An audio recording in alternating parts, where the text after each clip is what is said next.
Hello दोस्तों, मैं प्रकाश Pawar advocate. अपना कानून अपनी समझ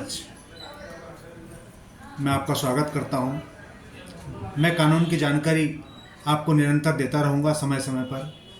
आपसे ये अनुरोध है कि आप किसी स्पेशल कानून के बारे में जानकारी चाहते हैं, किसी स्पेशल धारा के बारे में जानकारी चाहते हैं, तो आप हमें मैसेज के माध्यम से बता सकते हैं। हम उसको अगले 1 या 2 एपिसोड में आपको उस विषय पर पूर्णतः संतुष्ट योग्य जानकारी प्रदान करेंगे। आप हमारे चैनल से जुड़े रहिए। हम कानून के रूप में आज हम आपसे बात करने वाले हैं। आज के समय में, आज हम 21वीं सदी में जी रहे हैं, लेकिन आज भी हमें कानूनी ज्ञान का इतना अभाव है कि उस चक्कर में हम कई अन्याय को सहन कर जाते हैं। अभी हम आज बात करते हैं बालकों की। आज हमें ये पता है कि बालकों की शिक्षा आवश्यक है ना। उन्हें कोई मजदूरी नहीं करवाई जाए, उनसे कोई श्रम नहीं कराया जाए, लेकिन आज भी हम देख रहे हैं कि चाय की दुकानों पर छोटे छोटे बच्चे जिन्हें पढ़ना चाहिए, वो पढ़ाई से वंचित होकर अपने काम में लगे हुए हैं, लेकिन किसी को पता ही नहीं है। हम उनके हाथ से चाय ले लेते हैं, लेकिन हमें नहीं पता कि इस व्यक्ति को ये काम करना चाहिए। कभी हम इसके मालिक से संपर्क नहीं करते, क्योंकि हमें ज्ञान का अभाव है। हमारा क्षेत्र विस्तृत, भौगोलिक दृष्टि से विस्तृत छोटे छोटे गाँव हैं जहाँ शिक्षा का आज भी अभाव है, लेकिन उन्हें किसी प्रकार कानून का ज्ञान प्राप्त हो सके, इस संदर्भ में हम लोग इस संबंध चर्चा कर रहे हैं आपसे। हम आपको बताते हैं बालकों के लिए क्या किया जा सकता है। आज हम जैसे बालक जिसका कोई परवरिश करने वाला नहीं है, वो मजदूरी करके अपना कर, लेकिन मध्य प्रदेश में किशोर न्याय के नाम से बालकों की संरक्षक अधिनियम 2015 बनाया गया है, जिसमें बालकों के सारे हित की बात का उल्लेख किया गया है कि उनके लिए क्या किया जा सकता है और क्या करना चाहिए। लेकिन हम उस ज्ञान के अभाव में उन बच्चों को उनके सही शिक्षा और उससे वंचित रखते हैं। हम ये देख रहे हैं कि हमें क्या करना चाहिए, हमारे पास क्या उपाय है। लेकिन सरकार के द्वारा, मध्य प्रदेश सरकार के द्वारा इसी प्रकार देश के हर राज्य में अपने अपने द्वारा बालकों के संरक्षण के संबंध में कानून बने हुए हैं। उनका क्या उपयोग है, ये करने के लिए हमें तैयार रहना चाहिए। हर गवर्नमेंट ये चाहती है कि बालकों में पुनर्वास, समाज में पुनः मिलन की प्रक्रिया हो।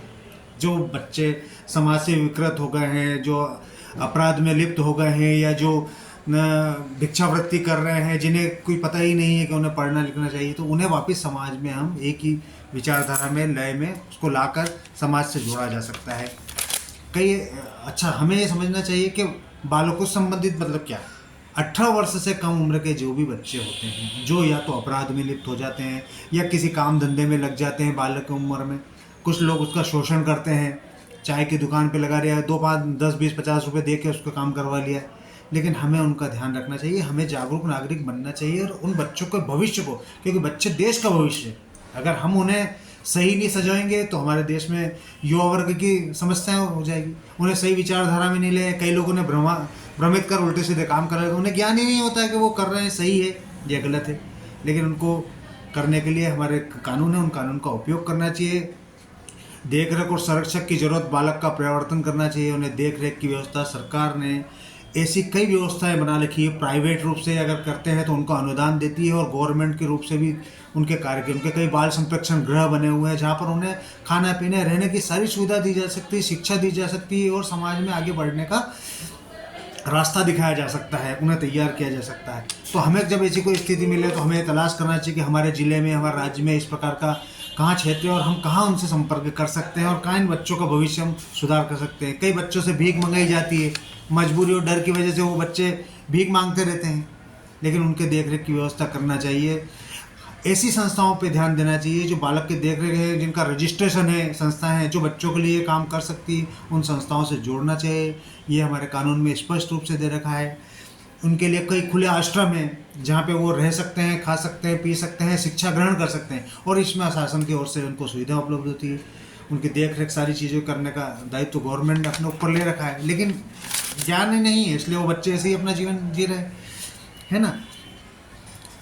उनको अगर कोई बच्चा आ गया है किसी गलतफहमी में, उसके माँ बाप से संपर्क नहीं हो रहा है, तो उससे माँ बाप से संपर्क करा के उन्हें संरक्षण में दिया जा सकता है। कि उनके संरक्षक सिर्फ उनके माँ बाप या क्लोज रिश्तेदार के दत्तक ग्रहण करने वाले लोग ही उन्हें अपने संरक्षण में ले सकते, हर किसी को संरक्षण में प्रदान नहीं किया जा सकता है। उनके संप्रेक्षण घर बने हुए हैं।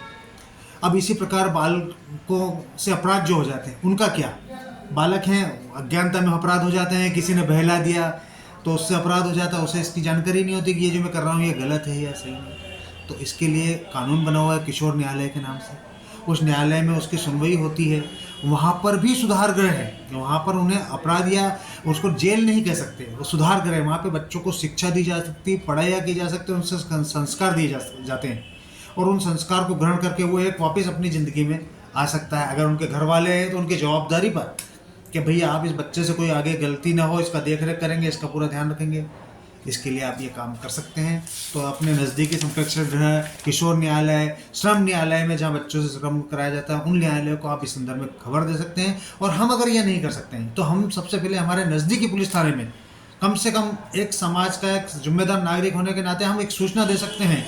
अगर हम उसको कुछ नहीं कह सकते, किसी के साथ कुछ कर नहीं सकते, तो हम एक सूचना जरूर दे सकते हैं कि नाबालिग बच्चों के साथ इसी प्रकार का कृत्य किया जा रहा है। तो वो अपनी विचारधाराओं में आएंगे, पुलिस उस पर कार्रवाई करेगी। पुलिस नहीं कर सकती तो आप CM हेल्पलाइन या अन्य मुख्यमंत्री तक इन सब समस्याओं को पहुंचा सकते हैं। इनको पहुंचाने पर ही उन बच्चों का संरक्षण किया जा सकता है। खाली हम बड़ी बड़ी बातें करके और कि हाँ यार हो रहा होगा क्या करें, ये हम अपनी जवाबदारी से मुंह नहीं मोड़ सकते। हमें ये बिल्कुल सबसे पहले ये बात करना चाहिए और उस मालिक से करना चाहिए जहाँ हम बच्चों को देखते हैं, उस बच्चे से पूछना चाहिए बेटा तू यहाँ क्या काम कर रहा है, क्या समस्या है तेरे को। हमें देना पड़ेगा ये समय। अगर हम ये समय नहीं दे पाए तो आने वाली पीढ़ियां बच्चों को जिस प्रकार का शोषण, एक चॉकलेट में आपसे कुछ भी गलत काम करवाया जा सकता है, कुछ भी गंदी हरकत आपसे करवाई जा सकती है और आप ना समझ में आप हंसी बच्चे खेल खेल में इस प्रकार की गलतियां कर सकते हैं और जिसके वजह से आपके माँ बाप भी परेशान होते हैं और कानून से आप कानून के दोषी हो जाते हैं। कानून के दोषी हो जाते हैं, आपको न्यायालय में पेश होना पड़ता है, न्यायालय में आना पड़ता है। हालांकि न्यायालय अलग बने हुए हैं, लेकिन फिर भी कहते हैं ना कि जहां आपको बंधन में रखा जाए, वो चाहे हॉस्टल हो या जो भी हो, पर कम से कम हमें इनसे बचना चाहिए और बच्चों को इस विषय में जागरूक करें। माँ बाप को भी अपने घर में अपने बच्चों को संस्कार देते समय स्पष्ट रूप से बताना चाहिए कि बेटा ये काम गलत है, ये सही नहीं है, ये सही है, ये गलत नहीं है।